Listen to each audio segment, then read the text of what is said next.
My name's Jesse Lyon, Chief Dream Scientist at DreamApp, and my job is to help you unlock the power of your dreams. On today's episode, we're talking about sleep paralysis, shadow figures that appear in your room while you sleep, and why dreaming about snakes might actually symbolize your penis, regardless of whether you identify as male or female. Let's get into it. Today, I'm joined by Megan, the face behind the viral TikTok account Daddy.Lemons. With over 990,000 followers, she lives in Alabama, but she's not afraid to tell it exactly how it is. She's someone who struggles with nightmares, lucid dreams, and sleep paralysis constantly throughout her life. And today we take a look at why that happens, what her dreams are trying to tell her, and what she can do about it. Hey, all right. We'll see. Usually when there's two people, I don't get kicked out of after 40 minutes. If we do, we'll just keep going. I'll join you back. But usually when there's two people, it doesn't actually kick you out after 40 minutes. You know how Zoom does that? No, I never have gotten on Zoom. This is actually my first time on a podcast in general. Oh my gosh, I love it. Welcome to the podcast, Megan Lemons. Over 900,000 followers on TikTok, by the way. I don't know how you popped across my For You page or something. I think someone tagged me in one of your videos and was like, Jesse, you got to make a response to this. And so I was like, damn, okay, Megan's got something going on over here. Well, and so here we are. Yeah, you actually you were actually tagged in my second account, and I went on my second account because it's a lot less people looking and speculating, because I actually really wanted to know what was going on with these dreams. So it was just kind of, by pure luck, I guess. Well, the power of the TikTok algorithm, as it always is. Right. Because my first channel is a hot mess, and let me tell you, it's nothing like my channel. What inspired you to create the second channel? How do you make that distinction for yourself, or what inspired it? Well, when you remember when TikTok was I was getting how do I explain this? I was constantly getting community guidelines for no reason, and it was really scaring me. Obviously my account is in good gracing now, and it took a while to get that way, but I was getting flagged for no reason. I think a lot of people just didn't like certain things that I was putting on the internet, which is okay. I mean, I'm not everybody's cup of tea, sugar, so it's just kind of it is what it is. Right. So I made a second account just in case I lost my first account. And so my second account has just been a complete hot mess. I talk about things that I don't usually talk about on my first channel. And because my first channel is just to make content, just to make people smile, laugh, keep people informed, stuff like that. And now it's just kind of grown into some sort of amazing community that I have, to where my second account is just really just everything that I'm thinking that I just won't post on my first account. So right. I actually encourage encourage content creators to make a second account so they can express how they're feeling without the pressure being there from their first account. Ooh, for sure. Yeah, I've kind of found an outlet for that in stories. So they're only there for 24 hours. And so if I just want to kind of shit post, I'll make a story. Right. Because there's some trends or filters that I think are super fun just to enjoy, but it's not related to my niche or my content. And so I just make a story about it. And that's been a way. But I guess, yeah. So for you, having the main account is your niche content. It's what you do. The backup account is where more likely to get banned. It's all the other thoughts that don't make it to the main account. Exactly. It's a risk having the second account. I post nothing but risks on my second account, and I'm actually a-okay with that. Love that. That's great. Yeah. That's great.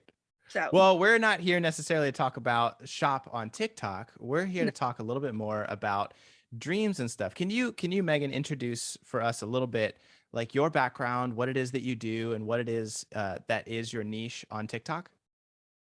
Actually, yes. When it comes to my niche, there are a lot of different things that I talk about. One of the main things, I will make funny content. I will make reenactments of my family, because we are a hot mess down here. But this all boiled down to me becoming medically disabled. I have systemic lupus, mixed connective tissue disease, and I also suffer, and I also don't talk about this on my main channel because I've always been made fun of when it comes to this, but I do have narcolepsy, a very mild case of narcolepsy, but I do nonetheless. And it can mess with me. So I I started TikTok just for building my time. It was just, I did not want to accept that I would never be able to work again or anything else like that. So I literally put my blood, sweat, and tears into my content. And it all started with becoming an advocate for not only just medical disabilities, but just a huge community when it comes to autoimmune diseases as well. Yeah. Wow, that's amazing. So a lot of the inspiration for TikTok has come out of a need to vent and a need to kind of create and do something because of the disability that you experience. Yes, absolutely, Yeah. absolutely. Yeah. Has TikTok been pretty supportive of that? Or I mean, you mentioned a lot of haters and stuff like that. Um, What's your takeaway from the community in general? Honestly, I used to mention that there were a lot of haters. I think I was just so invested. Like, nobody gives you an instruction manual on how to do TikTok, Yeah, that's uh, true.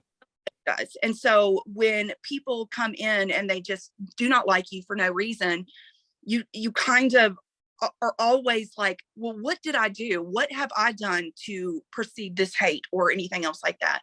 When in reality, it's not a me problem, it's a them problem. So I don't necessarily fall towards that. I'm actually very blessed with the platform that I have created. I have put my blood, sweat, and when I've said I put my blood, sweat, and tears, I have put my blood, sweat, and tears. I have put my physical health at risk for the platform that I have created. And I have Mhm. developed an amazing, supportive, loving community that I'm It actually, really does seem incredible. It does. When you look in the comments and you see the way that people are interacting with each other, it's really pretty fantastic, especially for the way that the internet can generally be. The support in your, little area of TikTok is wonderful.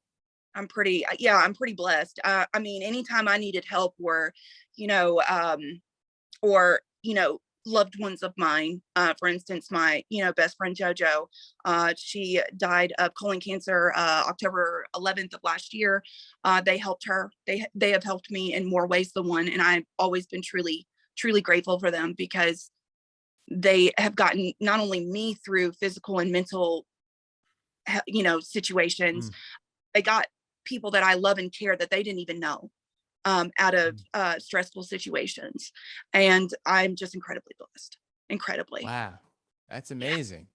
Yeah. Yeah, when people come and support you that like, you really don't expect or that really don't have to and that don't owe you anything, No, there's really kind of something magical about that.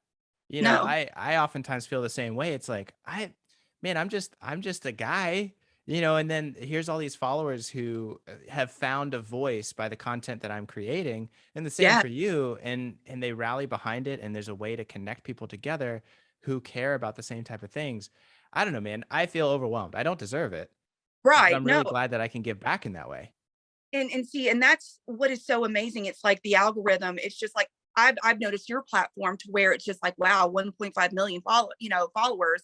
It's just kind of like, for me, it was a little harder to do this, because I'm not your average cup of tea.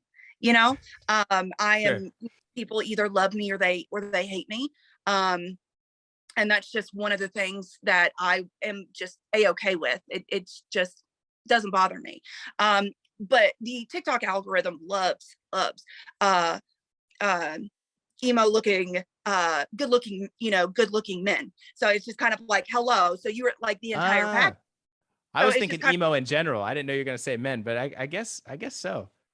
well, I mean, why wouldn't I say men? You're a man. Yeah. Absolutely, But, absolutely. I wonder though, because my experience has been kind of the opposite, right? It's like it seems like those who identify as female get pushed, but I wonder if that's just because since TikTok knows that I identify as male, it tries to push female content. So I don't yeah. know. I wonder if it's Well, different. well, see, here's the thing, and this is what I've noticed, and I was doing a little bit of research on your account, to where it's just kind of, I've been on. How long have you been on TikTok, if you don't mind me asking? Like since 2020, that's when I kind of started. So I started, I think late 2019. I started in November, and what I've Okay. noticed is that, like, I'm almost at 1 million followers, and this is insane and crazy to me. Like, I don't even know how I've gotten so, like, one follower, let alone like all this mass following. but it's just like, as you can tell, it's just like I have like almost 34 million likes on my stuff. You have, and I'm not saying this is bad or anything, like this is like, I fucking applaud you because I wish that I I would. have no idea what it means. I know what you're about to say. Yeah, go ahead, say it. And then you have, 10.1 million. So you flew out from the gate. And to where it was just like, for me, it was just kind of hard because like I said, I'm not everybody's cup of tea. I have kind of evolved on this app. And if you go from the very beginning, from the app to where I am now, you would be like, holy shit, that's a different person.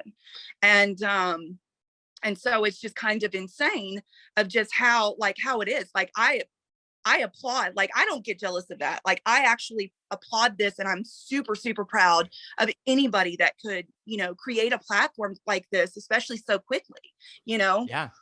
It just wasn't like that on my favor for a long time, but that was also because I was a completely different person than what I am now. So I had to do some adjustments for me, to Mm. evolve to the person that have has made the incredible platform that I have now. So it took a Wow, while. yeah. Yeah, While. I've wondered about that. Like what that means, because some people have like a very high like count and some people have like a lower one based on like the number of followers. I don't know what it means. I don't know. Honestly, it's like you see, cute, you see hot people just getting like I think honestly, and this is, and I hope this doesn't offend you in any way, short, shape or form. It's because you're hot. And it's just like with me, I'm a third woman, shouldn't be on, the godforsaken TikToks, and here I am, just I'm not going anywhere. So it's just kind of like a lot of Love it. people, the moms of TikTok relate towards me, or like, the alternative side of TikTok. They call me the alternative. The alternative. I love that because of Alabama. Roll Tide. So it's just kind of, it's insane. So it's just, I truly think that it's just like if people can relate, if people are interested, they will instantly hit. But not only that, you have this niche to where for me, I do all sorts of different things on my channel. Like I do, Very broad. I do, you know, I do skits and comedy and makeup and DIYs, and I dye my hair, and I just try to be as funny as I can, which Lord help me, it's hard being 37 years old and funny these days. But I you don't know. You have a make me chuckle, man. yeah, but you have a niche. So when you are a sleep expert, so when it comes to being expert, they know exactly what they're following when they're following it. With me, they don't know what they don't know what they're, bless their heart, they don't know what they're getting themselves into. To where with you, they do know. And Yeah, looking I at do your think that makes a big difference. Well, thank you, thank you. But I've always kind of wondered about it, and I do think that makes a big difference. yes, I think because my content is so specialized, it's like I do dreams. That's it. I yeah, just do dreams. And so when people see my content, I think for me, they're more likely to follow because they know exactly what they're going to receive as a exactly, value for that channel. yes, That's just my hypothesis, but I don't know. But that's how you and I got connected, was through this dream stuff. And your experience has been, well, maybe different than the average person's when it yes, comes to dreams. yes. How is sleep and dreams for you? Where do we even jump into that? You know, with sleep and dreams for me, it has been an ongoing cycle for me. Um, Hmm. I, Has it I always been the way that you're talking about now? yeah, well, it started in my 20s when Okay. it started in my 20s when I lost the love of my life in a car accident, and it got really bad, and then it was just like 2 years and 10 days later I lost my father, and something switched in me, and I don't know what it was. I've always had vivid dreams, but Mhm.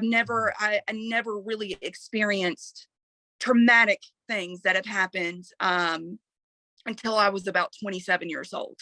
And I think there was I a lot of things internally that I was struggling with that I just would not voice. And it was really, really hard for me.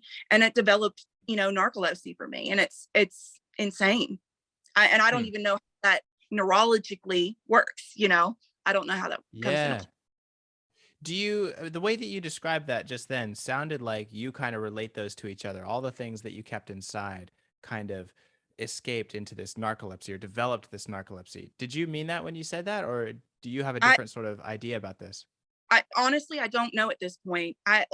Hmm. I'm a very spiritual person.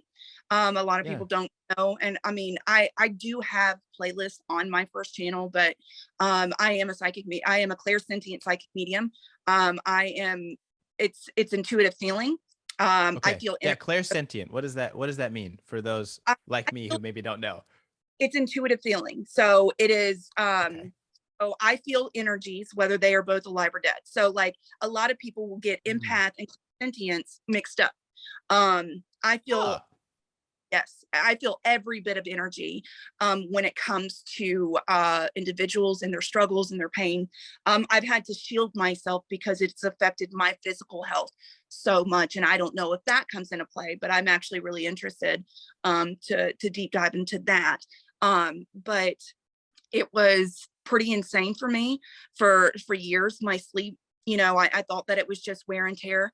I dealt with a lot was when I was a little girl, Mm. and I internalized it my entire life, and I just never saw past it. And I guess when I lost the two most important men in my life, um, it affected me a great deal, and I didn't know Yeah. how I don't know what happened. It's like something kind of clicked, and it was like it wasn't even right when my father died. It was when it was a couple of years later, and it just kind of clicked, you know, Hmm. and it became more frequent. Like it was here and there when my dad died, but then it became more frequent. Um, Hmm. by the time I And when started my 30s, like by the time I became 30, yeah, and when you're saying more frequent, are you talking about the narcolepsy specifically or certain I, types of I, dreams? What I'm are you talking referencing? about the narcolepsy. I'm talking about because I feel like the narcolepsy with the night terrors and the sleep paralysis that I do endure, Yeah. they hand in some way. I just don't know what. I don't know how. I don't know how they all come together, but it really truly bothers me. Um, but I'm sorry. Like it just thinking about it just kind of brings a lot out of me. Yeah, it still sounds very emotional for you. Yeah, I mean it is. It is. I think it's just because you go your entire life just trying to make it, and my 30s, I have done so much growth. I have grown so much as a person. I've grown so much as a person in 2 years. And you can see that in my TikTok journey. And Yeah, yeah. it does. I have moments. I do have moments. And I think, it just I lose the most important people that have come into my life. And it's just, tomorrow's my best friend JoJo's birthday. She would Mm. have been 9. So it's just kind of I think it all plays a part. I think losing people and internalizing everything and everything that you've gone through instead of getting, mental help, plays a huge role in your especially. Yeah. So Yeah, well, it really does. Well, let's jump into some of those things because I've got some other questions I want to ask, but I kind of want to lay a foundation for the conversation that we're going to have and sort of the way that when I'm working with dreams and when I'm working with people, on my page, the way that I'm thinking about things, right? So inside of us, right, there's kind of two parts. There's our thinking part that we exercise and use while we're awake, and then there's kind of all the rest, which is yes, all the emotions, all the memories. It's, the part of your brain that keeps your heart beating, right? And those are yes, all things that you can't consciously control. they right. just they just happen independently. You can't just like make yourself feel happy. You have to No, experience happy. You can't make yourself speed your heart rate up. You have to be experiencing something exciting or terrifying, and these just happen by themselves, right? yeah. I mean, So I agree for sure. I definitely never want to go through any kind of sorry. it's okay. I Uh, love it. I never want to go through. I never want anybody to endure what I went through. I made a lot of changes in my life because I didn't want to continue to go down that hole. So I made the choice to be happy. Mm. I made the choice to make the proper adjustments for my happiness. That's probably the Yes. best for me to say because Lord knows I try. And Yeah. I clinically depressed and deal with a lot. So it's just kind of, And good on you for still trying, It is tough. It is It, tough. But that's really, I mean, the way that you described it is a perfect example. That's the way that these two parts of the brain really interact one with another. There's the automatic part, and then the thinking part makes these conscious choices to care for and to support the automatic part.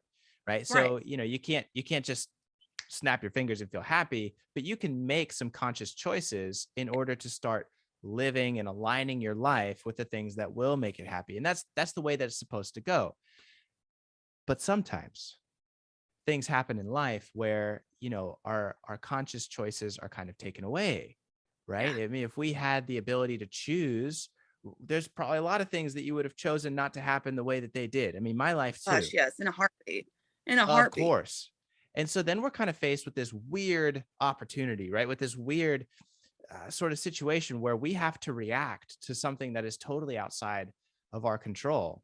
Right. And some people, and as is normal, I think with most of us, sometimes we have to kind of like push those things down and just kind of like, man, I can't do anything with this right now. I've just got to kind of hold on to it way down deep inside of what we call the unconscious part of our brain. Right. Now, we can push it down and it moves out of conscious awareness, but it's still in the back of your head. You know that phrase, it's in the back of my mind. I'm still Yeah. thinking about this stuff.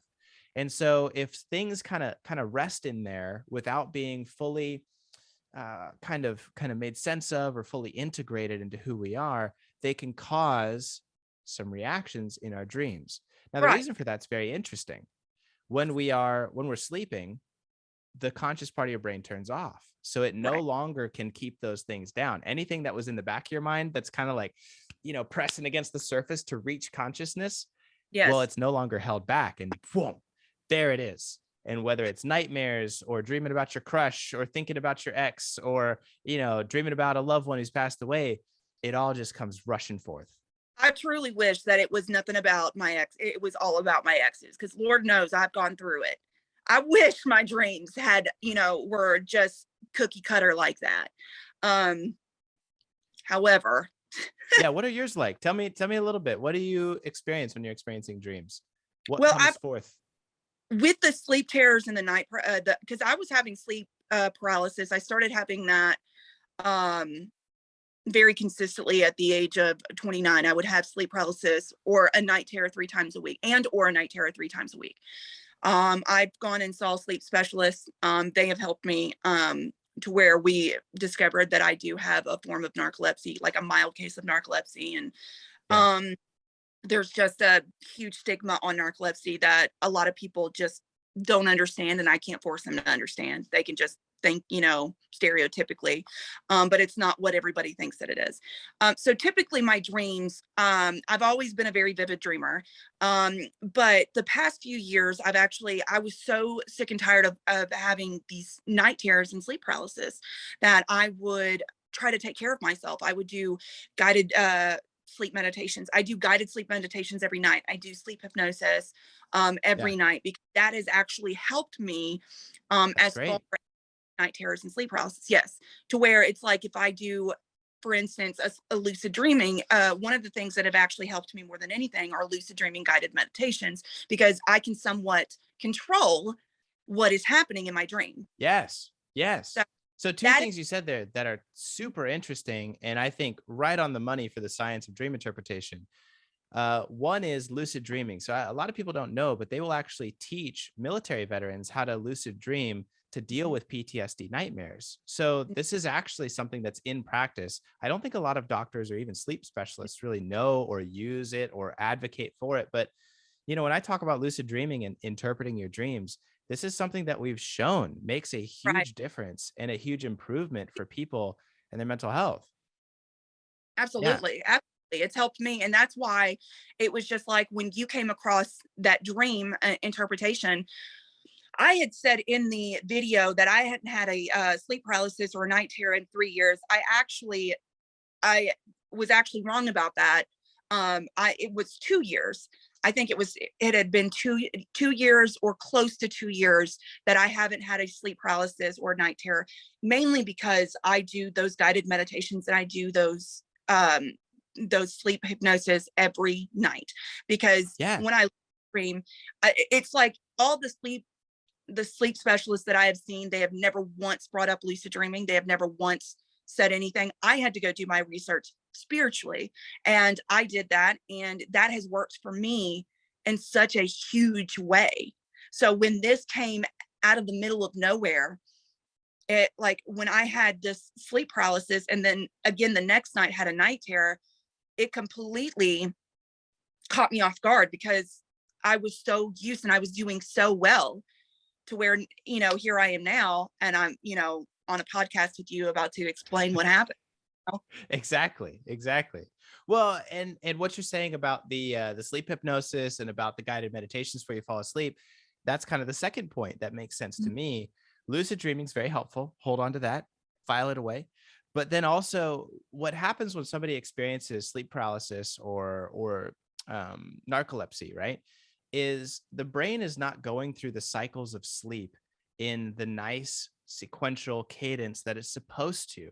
It's all kind of disrupted. Yes. It can go up and down. You're light, then you're deep, then you're REM, and then you're somewhere else. So what's the brain's trying to do is it's trying to go through these altered states in sequence so you can rest and release any unprocessed emotions or make sense of any experiences throughout the day. If you don't get that restful and recuperative sleep, you're going to really struggle to deal with your emotions. Now, in order to get that and go through those phases of sleep, the very first phase is a hypnotic state. It's that first altered state. And so meditation is very similar to it. Hypnosis is very similar to it.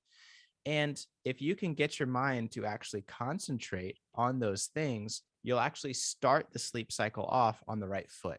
A lot Right. of people think that in order to go to sleep, you have to relax, but actually falling asleep is a state of focused concentration, not relaxation. A lot of people get frustrated and confused about that. So doing the meditation makes a lot of sense to me. You're starting yourself off on the right foot to go through those cycles in sequence. Right. It's literally embracing myself. Yeah. Because I mean, and like I said, I mean, these sleep hypnosis and these guided meditations that you can easily find on YouTube, easily. They have like a million different of them, a Oh, million so different many. ones, amazing ones. Um, Hmm. and it's it is just insane of how much it's truly helped me and my sleeping. Now, there are times where, because I'm in so much pain because of my autoimmune disease, Mm. I don't sleep. So you'll see me wake up at like 2:30 in the morning and I'll do a live and do makeup because I can't sleep because physically I'm in pain, but then I'm nodding Oof. off. My Yeah. narcolepsy nodding off, a lot of the times, to where it's affecting, it's affecting my content, it's affecting, my daily life with my children. I have two children. One's a senior, she's about to be a senior in high school. And then I have a That's 4-year-old. cool. I know. Golly, she tells me I'm old every day. That's wild. That's wild. Man, I can't having a kid and then they grow up to be a senior in high school. And Man, she's make your in high brain school. hurt. Yeah, but then when she graduates, my son will start kindergarten. So it is an insane thing. But I mean, I'm very blessed with those two children because they That's love cool. their mom. And they're I very love that. supportive.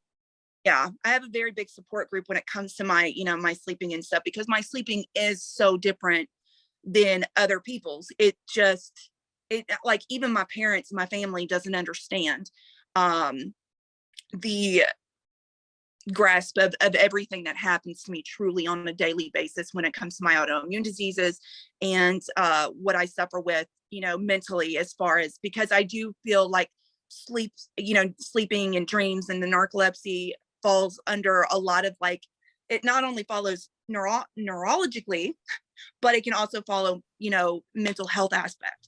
And that is what I struggle with. And I think that's probably why a huge reason why I had such a huge flare up when it came to my sleep paralysis last, was it last week or the week before last? Mm. Because it was back to back sleep paralysis. And then I had a night terror the next night. And luckily, no sleep paralysis. I was able to get myself out of it.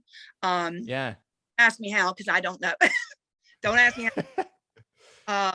But I was able to get out of that second dream. And then ever since then, I've been absolutely A-okay.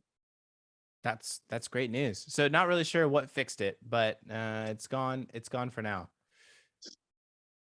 Yeah. For now, I'm never going to say never anymore when it comes to that, because I fell for almost 2 years, and then for it just to come back and just smack me in the face the way that it did, that was so wrong for them to do that. I swear to God. Not nice, Brain. Why would you do this to me? Not nice at all. And it was absolutely fucking terrifying. Yeah. I mean, about it was just absolutely terrifying, because I had done absolutely so well. Like, when it comes to lucid dreamings and being a psychic medium, like, there are people on the other side that I just want to talk to. And with lucid dreamings, like, and I know that this might be a different aspect, but before, like, when I do my meditation, before I do my sleep hypnosis and my guided meditations, I ask people or a certain person to come through in my dream, and they usually do very spot on. Just because I want to see them, because it's hard when you lose people. Yeah, and you losing people is what people go through every day in life. It's letting go of the physical aspect, but I was able to find a way to still talk to them and still be around them, which is via dreams. And I've been able to do that very, very nicely. And sometimes there are days where I'm just like, I don't want any of y'all come to my dreams. Like, I need some space. I need to chill, because sometimes I'll ask, one of my favorite ones that lost his life was Sean, and he comes into my dreams all the time. I'm just like, look, I need space, dude. I need space. It's like when grandma stays over a little bit too long at the family reunion. Like, grandma, we're wrapping up, man. You got to go. Like, I love you too. I love you too, Meemaw, but I got places to be, Yeah. So yeah. But he was always a very vibrant person in life. And, I had dated him for such a long time, and we had such a huge connection that even when we broke up, we had such a huge friendship. And it was just, he was a very important person in my life, and to where he just, that's how he is. He just comes in whenever. So when I have to make boundaries, it's just kind of like, all right, I see how it is. So I'll make boundaries. So it kind of makes sense. That's funny. Yeah. That's funny. Yeah. Man, I've got a lot to say on that. I don't know why. Usually it lets me keep going, but it's going to say that it's ending the meeting. So let me send you another link and we'll join right back up. Is that okay? Yeah, no, for sure. For sure. Nice. Okay. Be right back. Love it. Love it. I stopped, and they stopped chasing me right after. It was just kind of like, I was like out of breath, and I was just like, I'm done. You want to get me, eat me. I don't care. And they literally stopped. Half of them died. That's so cool. Half of them died. So that's amazing. Hey, that's pretty cool. So whenever somebody has like a sleep demon, or they experience sleep paralysis and they see the shadow figures, or they're running from a monster or a serial killer in their dream, I always tell them, like, listen, the reason that they're chasing you is because you're running. If you would actually get a little bit lucid and turn and say, hey, what's up? How can I help you? How can I love you better? It changes the whole dynamic of the dream. Yeah. There's a really famous dream. I forget in whose book. It might have been Carl Jung who talked about it. I'm not sure. Mm-hmm. But he had this patient of his who would have this reoccurring dream. And we all know reoccurring dreams happen because there's a problem in your life that you haven't solved yet. Your mind repeats that dream until you solve it. I had this reoccurring. It's cool, right? Yeah. And sometimes it's annoying as hell, but it's nice to know, okay, this is what's going on. So he had this patient who was driving, right? And so he'd be driving in his car in his dream, and this car would come up behind him and start flashing its lights and honking at him. And so he would speed up and try and get away from this car. Yeah. And every time he would crash into a pole and wake up. Right. So Carl Jung tells him, he's like, well, did you try asking them what they want? I mean, clearly they're trying to get your attention. Right. So he, in his dream, he becomes a little bit lucid. He kind of sets intention before he goes to bed. He stops the car and he's ready. He's like, I'm going to be murdered here. And so he stops the car, rolls down his window, and he goes in the back of the trunk and picks up like a tire iron. And he goes over to this other car and he like bangs on the window. He's like, what do you want? Oh my God.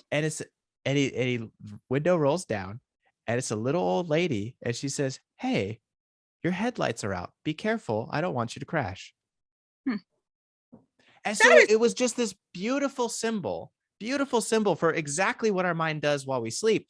When we're sleeping, our mind is trying to send us warnings, but we run away from these warnings all the time. And like yours, which I think is such a beautiful dream, if we were to turn and say, okay, these giant cobras are chasing me. what's up, buddy? Like, what do you need to tell me? What insight do you need to give me? And cobras are the king of snakes, They which scare is a symbol. me the most. Those would be the snakes that would scare me the most. Because I mean, when they come in, have their head out, and they're just no fucks given, right? So Yeah, it's just yeah. be the ones that would scare me the most, that I would probably like, no. Which makes But it a perfect symbol, for the fear that you have. But snakes are cobras, king of snakes, and snakes are a symbol for transformation and healing. Right. yes, Usually, like if you notice on the medical symbol, it's got two snakes intertwined around the medical symbol. And that's like an ancient kind of representation of the antidote. Right. So snakes have always been associated with healing. Even right. even in Greek culture, Asclepios was the snake that was intertwined around the staff for the god of healing, and that's how he did that. So it's been like this ancient archetype that we've always had inside of our mind as humans. So it's Right. about transformation. Sometimes it can be about male genitalia, but that's for a different topic. I was about to say, I mean, there's been no action here by choice for 5 years, so definitely not for me. That's probably not in my dreaming. Yeah. But Well, I mean, I, that for some people that can be the problem. They dream of snakes because there's no action. So you never know. You never know. oh gosh, now thanks for that, because now that's all I'm gonna think about when I get another snake in my dream. Thank you so much. Thinking about dick, it's okay. It happens. I mean, right? Happens to all of us. What can I? I mean, God bless America. Just ah, now I'm not gonna. Now I can't unsee it. Now that you told me that, I can't unsee it. But I always make sure color of the snake, because I know what the color of the snake. I don't know what it symbolizes, but I'm not sure as hell find out. When I wake up and be like, okay, why the fuck did a green snake come in? Why the fuck did a white snake come in? And I've had all colors of the fucking rainbow with snakes. And I'm just wondering, like, why is this happening? I cannot unthank this now. Damn it. Penises come in all shapes, sizes, and colors. So, you got the whole rainbow going on inside your head. I have had, it's the only reason I say that, we're joking, but I say that because I've had many patients who tell me about snakes in their dreams, and it can be sort of a sublimated symbol for repressed sexual trauma. And so it was something that happened in their childhood, or it was something that happened with an ex-boyfriend. And so they're running from the traumatic experience, figuratively kind of running from, the penis of their ex. That could be a whole podcast on its own, of how many dreams I've had about that. So if you want to do another podcast about snake dreaming, I'm more than happy to, because I've got dreams of those for fucking days. I love it. I love it. But when you start to think about it, like, whoa, okay, so snakes can be kind of this masculine archetype. You start to see it in all sorts of culture. Like Yes. when Britney Spears danced on the stage with a giant, python.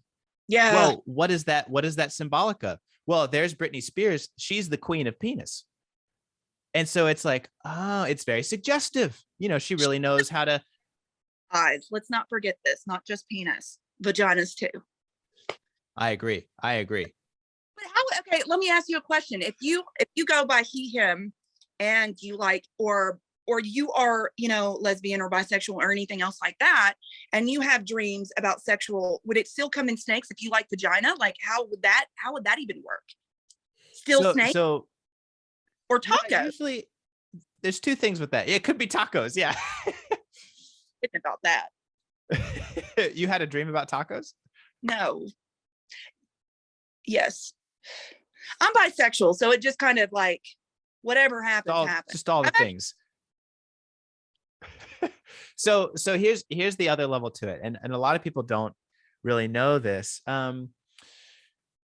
Dream interpreters and dream interpretation has understood the fluid nature of sexuality before that became popular in culture. So when you're dreaming about snakes, it could be, somebody else's masculine energy, or it could be your masculine energy, right? So here's the thing. Let me take it one level even deeper, right? So let's say that you've got some sexual trauma. You're dealing with a lot of snakes dreams because of your sexual trauma. Okay. It makes sense that would be not just about the sexual experience with the person that wasn't good. It's about how it wounded your own masculine energy. And now how you feel sort of threatened with connecting with your own masculine energy because your last experience with masculine energy was such a traumatic experience. So it keeps you from connecting with that. So for you, Megan, I mean, I don't know, right? We can talk No, about it no, later, whether you want to be honest about it or not. I've been single for 5 years by choice. And that is because of Yeah, my last relationship. And it was a very, very abusive relationship in all aspects, mentally, physically, sexually, stuff like that. So it's just kind of, that could be a complete podcast on its own when it comes to dream wise and stuff like that. But I never thought about it that way because I only feel my feminine energy. I never feel any kind of, now when I think of like taking stands and stuff like that, like that's a lot of feminine energy. Like a lot of people, I think, just, I don't know how to explain it. I always feel like feminine energies can be somewhat stronger than masculine energies. I would agree. And that is the energies that I feel, and especially when it comes to pain tolerance as well. Especially when it comes to pain tolerance. And I'm not saying that, oh, men aren't these buff things, but I feel like a lot of them overcompensate for things that we don't care about as women. We don't care about, So it's just I kind of, agree. that's insane. That is So, absolutely so here's the encouragement for you, Megan. Like, let's say, or anybody listening to this podcast episode, if you're having a dream about snakes chasing you, specifically cobras, the king of snakes, here is a symbol for not only masculine energy, but the king of masculine energy. There can be this fear inside of you of connecting with your very intense, very strong masculine energy. And your masculine energy that's in you and won't go anywhere is trying to connect with you. It's like, Megan, like, let us help you. Let us be there for you. Connect with the strength that's inside of you, not just your feminine energy, but the balance and the masculine energy as well. But there's a little bit of hesitation connecting with that. right. Or maybe some hormone therapy that I need to go through. Hey, right. Whatever's the right direction for you, you know? No. Well, I've actually been looking into hormone therapy lately. So it's just kind of like, wow, that kind of opened up my eyes a little bit because I didn't even think Oh, dreams about snakes so much. Because I was also like, a lot of like my family is just like, Megan, when are you going to get married? And I'm just like, honestly, I don't know if I ever want to. Like, I why wouldn't are mind. families like that? Like, leave it alone. I'll get married when I want to, damn it. But it's like, as a, like, for like a partner, would I like a partner? Absolutely. I would love a partner and a penguin and stuff. But it's just like marriage. I have seen so much struggle in my life when it comes to marriage, and so much trauma when it comes to marriage, when it comes to my parents, that it's just kind of like, I don't, I feel like, I don't need a piece of paper that is going to tell me that this person loves me. You know what I'm saying? It's all about that connection. It's all about that drive and stuff like that. And that's the only thing that matters to me. Like, I'm 37 years old. Like, y'all, if I'm going to die alone, I'm going to die alone. If I'm going to be the crazy cat lady, I'm going to be the crazy cat lady. Okay. Like, Hey, leave me. nothing wrong with that, man. I think we live in a society to where we have been conditioned, very much so conditioned, into believing that the only thing to life is to get married, have kids, start a family, all Oh that stuff. no. That's how I was. That's how I Yeah. was raised. That I was grew the up very religious too. Yeah, I hear you. only thing that we were conditioned as our life. Like, our life, the only thing to our life was just that. And it's not. And, it took me 35 years to fully understand that concept. And I'm so glad that I did. Now, I do get lonely, but it's like, at the same time, we were conditioned that way. So it's just kind of like, in the dreaming aspect of that, yeah, I guess that I get these snake dreams because I get so much shit in my real life about my dating life now. I one day, yeah, like, if it happens, it happens for me, but I'm not gonna just Right.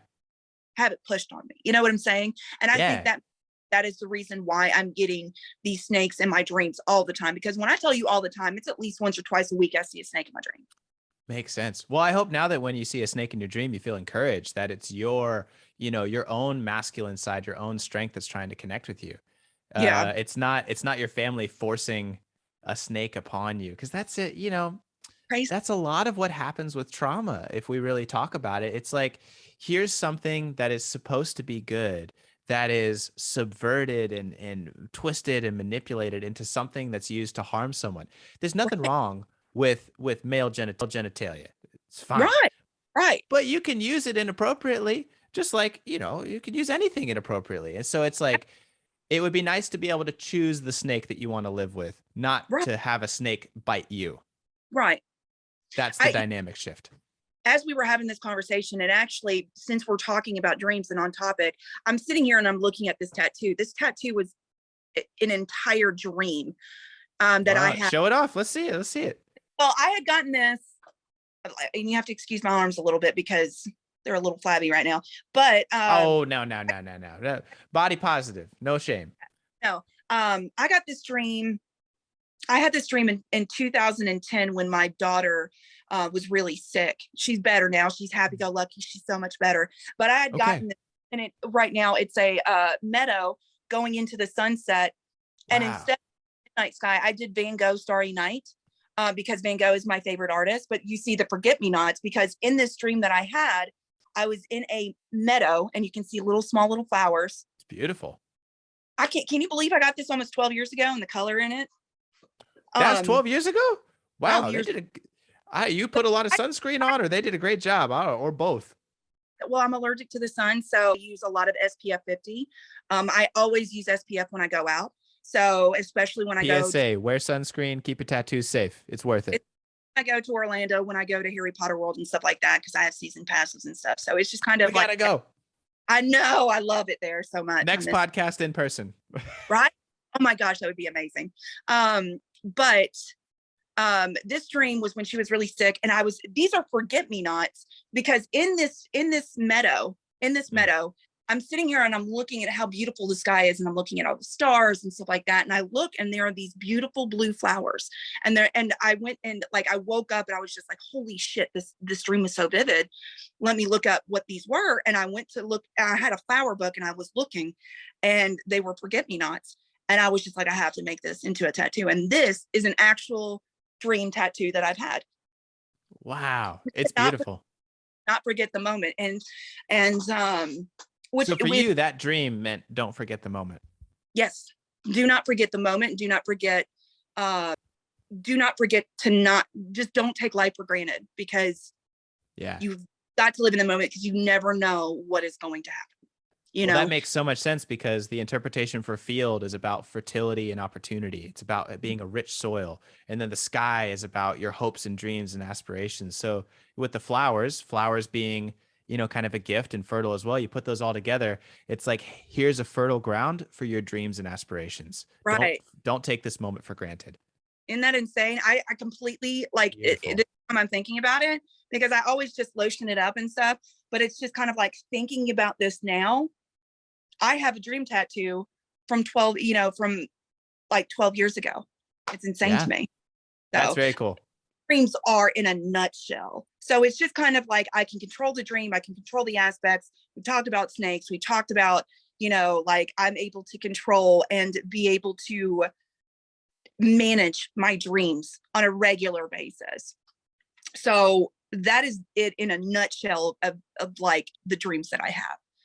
And this has been obviously going on since 2010, with that. So yeah, it's pretty insane thinking about that now. It's insane. Yeah, that's so cool, man. I mean, dreams are really, really important to people, because you're connecting with a part of yourself that is so significant and primal and unshakable. This is deeply, deeply who you are. And so when you connect with something in your dreams, it's very, very powerful for people, because you're really connecting with something deep.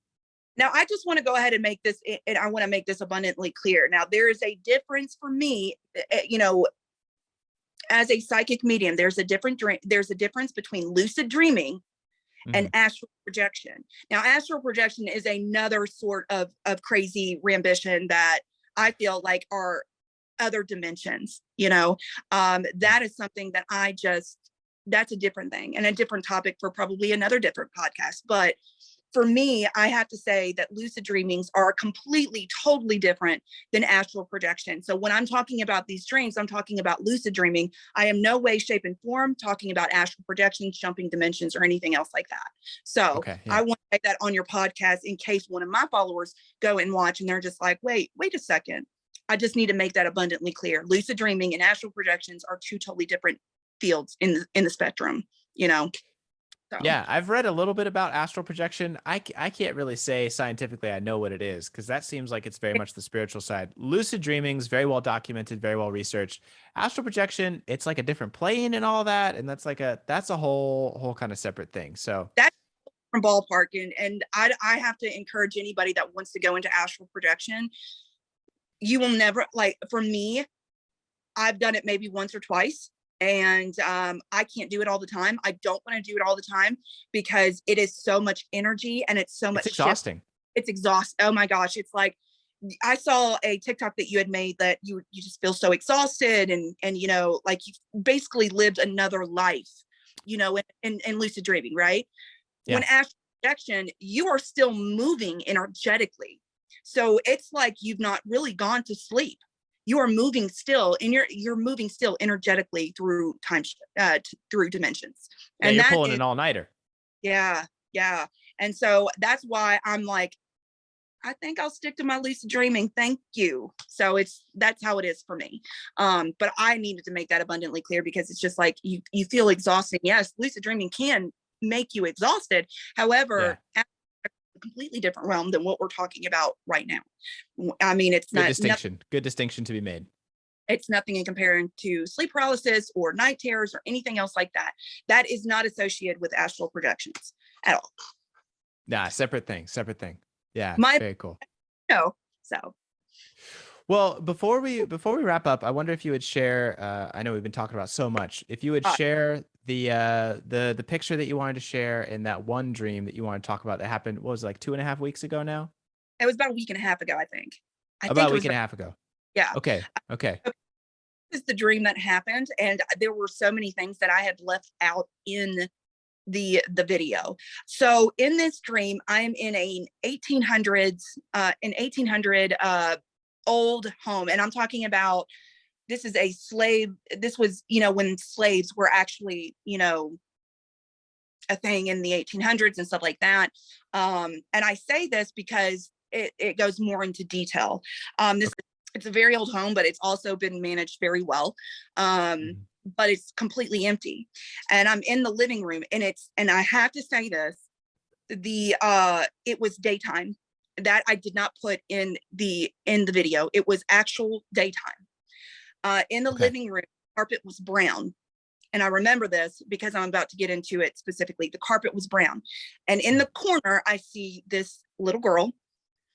She has banana curls, which is just those banana curl pigtails, which is just one big curl. She has an Oshkosh jumper. And I remember it specifically because I used to wear them as a kid in the 80s. And you know, the late 80s, early 90s. And it was it was like a skirt, and she was wearing tennis shoes. She was wearing red Converse tennis shoes that I didn't have in there, but the face you couldn't see, but I was watching her, and she was drawing, right? And she was looking at me, and she was drawing these people. And I'm trying to talk to her and say, hey, how's, you know, what's going on, or how are you doing? What are you doing?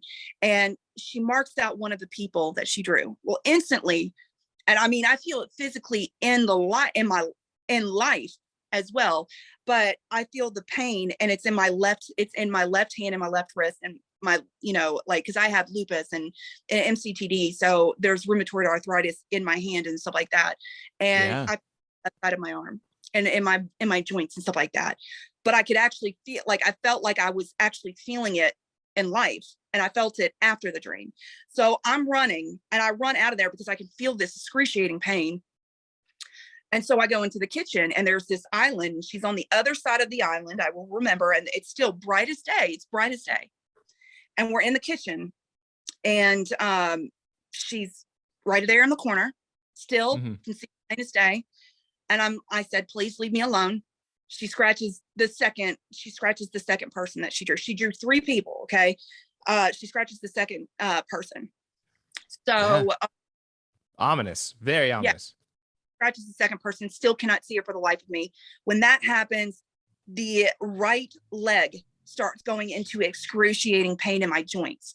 And I am literally screaming in my dream. I'm literally screaming. Now, when I say that this is an 1800 house, is because there was what was called there was a servant door. And slaves could not go up, could go up the normal stairs. They had to go up through the servant door. And I noticed that I opened the door and I ran up there and I went into the furthest room of the house, furthest room. Now this room was dark. It had, if you can see, I had blackout curtains. So it had blackout curtains, but I can remember that the light was on and there was green carpet. And she's in the corner again. And I'm like begging her, please. And I am begging to wake up. I'm like, please wake up. Please wake up. Why can't I wake up? Please stop. And I mean, it's just chaotic. And all of a sudden, she scratches out the third person and it goes into my lower. And instantly when it goes into my lower back, I wake up and when I'm laying with my back, but I have my head tilted towards my door. So you could my door, and I open my eyes and I cannot move. I'm in excruciating pain in my left arm, in my right knee, and in my lower back. And I'm seeing this. Of course, I know exactly what's happening because I knew that it was a sleep paralysis. And I'm trying to tell myself for not to be in pain. This is not going to be painful because sleep paralysis isn't supposed to be painful, but I'm literally trying to scream, ask for help, all this stuff. And I see this, it is like an entity. And, it's an entity. It's like, you can't see if it's feminine or masculine or anything. It's just black. And it's just a being. The entire door. But on the bottom of the entity, there is smoke coming through and towards my bed, inching towards my bed. And I'm literally just saying, wake up, Megan, wake up. This isn't real. This isn't real. Wake up, wake up. And I finally wake up, but I'm freaking out. I'm still in pain on the left side, right knee, back. I'm literally just frantic. I run out my door and my stepfather actually is out in the living room because there are times where he can't sleep at night. And he said, what is the matter? Are you okay? And I trying to explain to him and stuff like that. And he felt so helpless. He had no idea what to do, what to say. He said, look, go lay down. What's going on? Yeah. So I went into a live and I was just like, this is what's going on. I don't know what's happening. I made a video about it because it was bothering me so much, because throughout that entire day, I made that video and then I never filmed again because I was so much in pain from that dream. And then I broke my tooth that day and had a complete panic attack because of the sleep paralysis and stuff like that. I've never felt pain in dreams because it's not real. And I always tell myself it's not real, but it was. And I felt it. And I felt it both awake and asleep. And I don't even know how to explain it, but it literally, I was scared to go to sleep for a solid 4 days. My left ear is ringing. That's insane. But it's okay. It's okay. Well, sometimes those things happen. When we talk about things that are emotional, we experience it in our bodies too. So your left ear ringing makes sense. So that is exactly the extent of the dream. How I remember the carpet color. Like in the kitchen, it was linoleum. Did I say that right? Linoleum. It was linoleum. So. It was kind of pretty clean. It was all very white, very bright and stuff like that. And these 3 people were in a field. And I do remember that. They're not in a house or anything else like that, but they're 3 people. Me, my son, and my daughter. It could have symbolized anything, but I do remember 3 people in specific, and then to be in such physical pain. Right. In the dream. I've never, throughout any of my sleep paralysis episodes, my night terrors, anything else like that, I have never been like this. Never. It is. Wow. I have never experienced this in my life. Doing okay over there? Yeah, just energy. It's just going through that again. It's just saps a lot out of you. Yeah. Take your time. It's all right. No, it's all right. Good. Kind of trying to snap myself out of it. Yeah. Well, my turn to talk for a little bit. You rest for a minute. Here's my thoughts, and I want to start out by saying, like, if there's a spiritual kind of meaning and significance to this for you, I Mhm. don't want to take away or detract from that at all. Like, I really respect that, and I want you to hold on to that. I will just kind of give sort of the scientific, the research side of this dream and see if that aids you, just kind of like with the snakes, see if that aids you and kind of your understanding or the sense that you make of this, the meaning that you give to this. So there's a Right. couple things. So let's kind of go through it. The 1800s house, it can have a couple meanings. Houses are very much a symbol for our mind, right? They're a symbol for our psyche. It's kind of where we live. I talk about that one all the time, and specifically something that's like a plantation house or like a house that would have sort of slave quarters or servant quarters. Yeah, a house that would be like that very much can symbolize this like old school kind of repressed, kind of stuck, kind of trapped, slavery type mindset that can really cause us trouble. So you're inside this kind of mental mindset, this kind of trapped sort of mindset, and it's causing you some difficulty. The dream kind of continues, and you see this girl. Now, it could be kind of somebody else, but more likely, what we know about dreams is that our mind turns inwards, and this has to do with us. So I would venture to say that this girl is a representation for your inner child. And so it's your inner child trying to connect with you. Now, the significance is that you can't see the face. And so there's this little girl that lives inside of you, but you don't really know her identity or what she means to you, or really what she's trying to express. And sometimes the needs that we have, those inner child needs, can be very scary, be very daunting, and make us even frustrated. Yeah. And so you kind of are experiencing this tension inside of this trapped mindset of your mind. Um, and as the dream kind of goes on, she's trying to communicate by writing, right? She's trying to give you a message. And she's crossing out these people. And so I don't know exactly what those people are for you, because it sounds like it's very, very personal. And maybe it'll come to your mind as we talk about it. In fact, it probably will. But I would imagine that those are characters inside of you, or characters that you've learned from your experiences in life. And the little girl inside of you wants you to let go of these characters that you've been playing, of these roles that you're trying to embody, but it's painful to let those things go Wow. because they've served a point. They've served a purpose for you in your life up until this point. But the little girl knows, the wisdom of kids, from the mouth of babes, they say. The little girl knows that these aren't the characters you're supposed to be for forever. And Right. letting go of them is painful, but it's the process that she wants to go through. Now, the sleep paralysis kind of happens because there's so much emotion related to this concept inside of your mind, the mental repression symbolized by the plantation home that you experience on a day-to-day basis, that the emotion gets so intense, it kind of knocks you out of sleep before your brain actually gets out of sleep, and you experience sleep paralysis. And we know from the research that sleep paralysis is the experience of your eyes open before you actually physically come out of the sleep cycle. So you start to see dream images and dream projections in your room. Now, when your eyes are open, those often look like shadows, and they often look like, very foreboding kind of images. And so, kind of relating that to the little girl, this is a projection of all the baggage that you have from the past, most likely, all the stuff that you're afraid of accepting about who you truly are deep down inside. And it's daunting. That person, that entity, that archetype inside of you wants to connect with you, but there's some fear about connecting, because I would imagine that the last time you really connected with it, what was probably really scary, it probably didn't end the way that you wanted it to. No. And so your mind's trying to make sense of this, trying to give you this message and say, hey, Megan, you're at a place in your life. And this is the encouraging part. Megan, you're at a place in your life where you have come through so many things and you've matured so much that you're ready to have that experience again. You have the strength inside of you to connect with a part of you that's been lost, specifically something lost from childhood, that little girl that just wants to play and have fun and draw pictures with you. And so for me, like when we talk about trauma, we talk about mental health, I would imagine that this is kind of what your mind is trying to connect with you. Yeah. How does that sit with you when I kind of talk it through?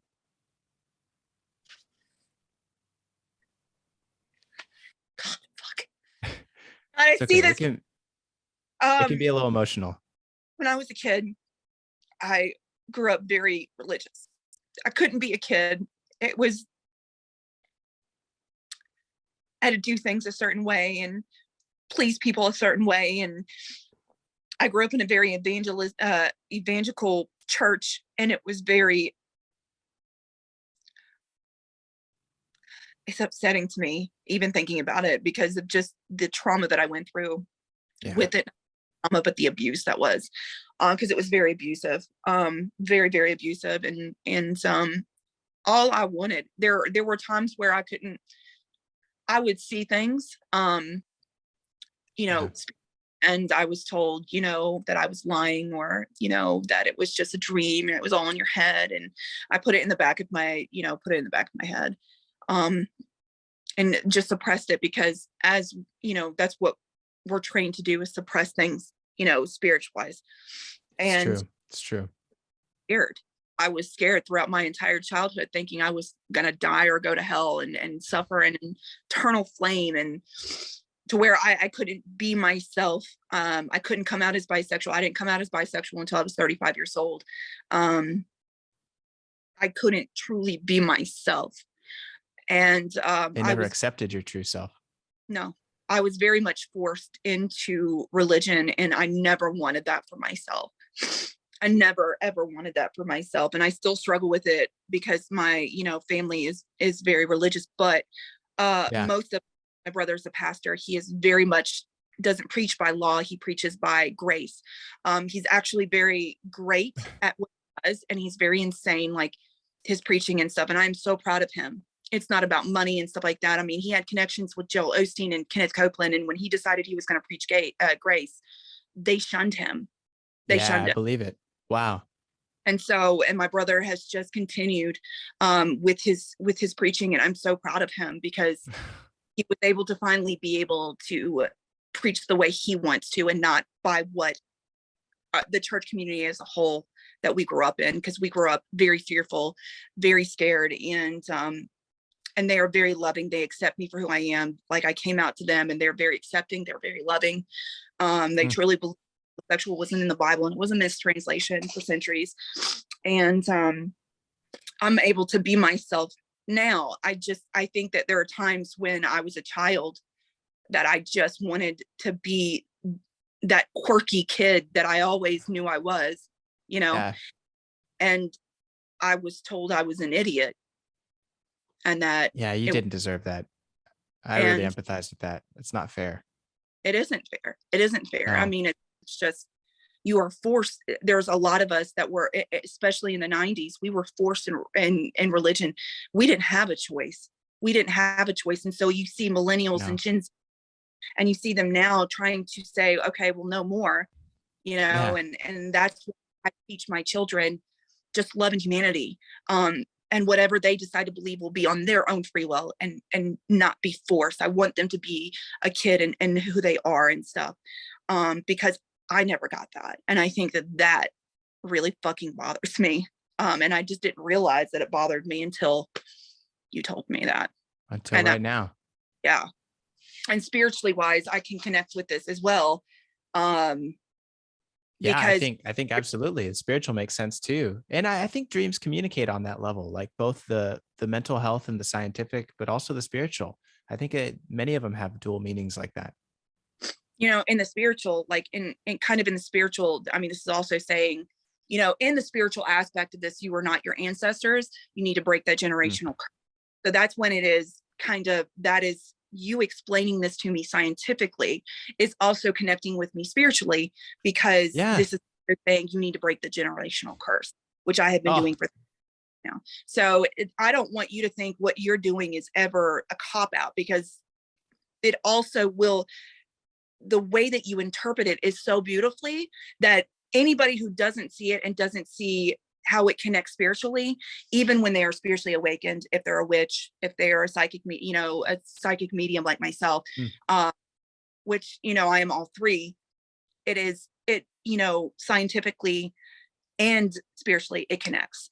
And wow, that is insane. Because now I know. Glad. The only thing is the sleep paralysis thing, because it was very much real, and it was very it was very in your face. Like, it wasn't a shadow, it was an entity. Like it was just like bottom looked like smoke, but it was very much like I could see it. And I think that's probably a huge thing of like, well, how the fuck do I respond to that?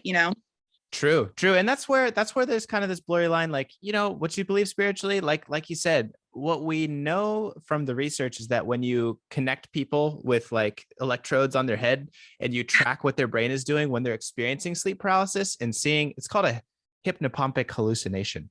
When you see this, it's a fun word. I love it. Hypnagogic hallucination is a hallucination you see when you're falling asleep, and a hypnopompic hallucination is one you see when you're waking up. They're like two of my favorite words. They're so fun. But when we look at people's brain patterns when they are seeing these, sleep demons or shadow figures, whatever you want to call them, their brains are lighting up the same way that you would in REM sleep. So that's why we kind of make this educated guess that you are dreaming with your eyes open, and that's why you see these shadows. But I mean, that's just what we know currently. I mean, maybe we learn something new and we continue to develop our understanding. I truly hope. I think we will eventually. It's just, it's taken us centuries to get where we are now, and technology and science has just become a huge changed so much, especially within the last couple of years. So I fully believe that maybe in my lifetime that we will be able to understand sleep paralysis and sleep paralysis more. I truly believe scientifically. I think so too. Hopefully in my lifetime, I would like. Yeah. Anyway. Megan, I just got to say, I really appreciate your bravery and sharing that and being so open and vulnerable. It means a lot to me, and I really, really respect it. I'm so mad at you for making me cry, though. You have such beautiful makeup on. I don't want to mess up your mascara. Okay, no. Like, I was able to catch it before and stuff, but I think you did. You held it in. You held it in. Like the rest of our feelings. We just hold them all in. It's it's okay. And that's here right now. That is why we are here having this conversation right now, is because we suppress our emotions, and I need to get better. Absolutely right. Yeah, me too. Me too. I'm very grateful that you let me talk about this. It's insane. I went through so many things. I know, it was a whole roller coaster journey, you and me together. Thanks for going on the ride with me. I appreciate it. This has been just a wonderful conversation, Megan. Please check out Megan Lemons on TikTok. Her handles and all will be, linked in the bottom. Yes. Did I say that right? Daddy Lemons. Yes. So. I love it. You can call her daddy if you want to. It's fantastic. But again, Megan, thank you so much. I look forward to talking again real soon. I hope you have a great weekend. You too. Oh my gosh. Thank you so much. Yeah, you're welcome. Bye. Bye.